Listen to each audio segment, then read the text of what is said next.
Zəngilanda açılışı edilən növbəti kənd hazırda olduğumuz Məmmədbəyli kəndidir və kəndin ümumi sahəsi 51,6 hektar ərazini əhatə edir. Məmmədbəyli kəndi artıq öz doğma sakinlərinə qucaq açmaq üçün tam olaraq hazır vəziyyətdədir.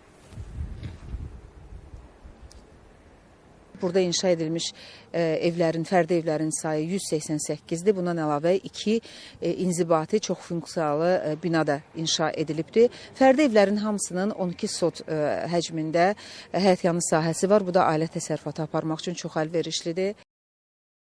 Zəngilanın Ağalı kəndinin ikinci mərhələsində istifadəyə veriləcək evlərin sayı 103 ədəd təşkil edir. Bunlardan 55 ədədi 2 otaqlı fərdi yaşayış evləri, 3 ədədi isə 3 mərtəbəli, 2 bloklu townhouse tipli binalardakı mənzillərdən ibarətdir. 36 ədəd 1 otaqlı mənzillər, 12 ədədi isə 2 otaqlı mənzillər inşa edilib.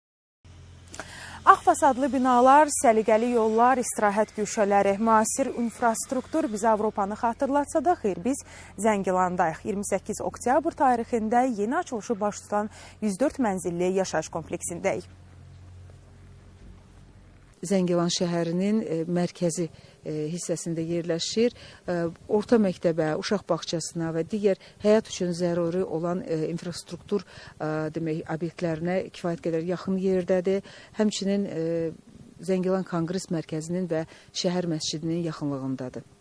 Zəngilanla yanaşı Cəbrayılda da bərpa quruculuq işləri davam edir. Dövlət başçısı oktyabrın 28-də Cəbrayıl şəhərində 2-ci və 3-cü yaşayış komplekslərinin təməlini qoyub. 2-ci yaşayış kompleksi 5,28 hektar ərazidə salınacaq. Layihə çərçivəsində 5 və 6 mərtəbəli 23 bina inşa ediləcək. Ümumilikdə 615 mənzil olacaq. 3-cü kompleksin də ərazisi təxminən 5 hektardır.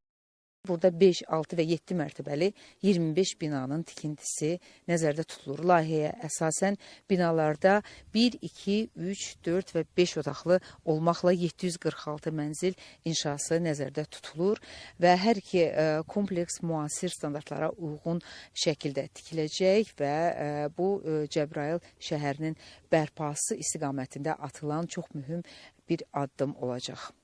Qeyd edək ki, birinci mərhələdə Cəbrayıl şəhərində 94 hektar ərazidə 334 fərdi evin, 624 şagird yerlik məktəb binasının, 220 yerlik körpələr evi uşaq bağçasının, 2 mərtəbəli inzibati binanın, bazar kompleksinin, çoxfunksiyalı iaşə obyektlərinin, tibb məntəqəsinin və idman sağlamlıq mərkəzinin tikintisi həyata keçirilib.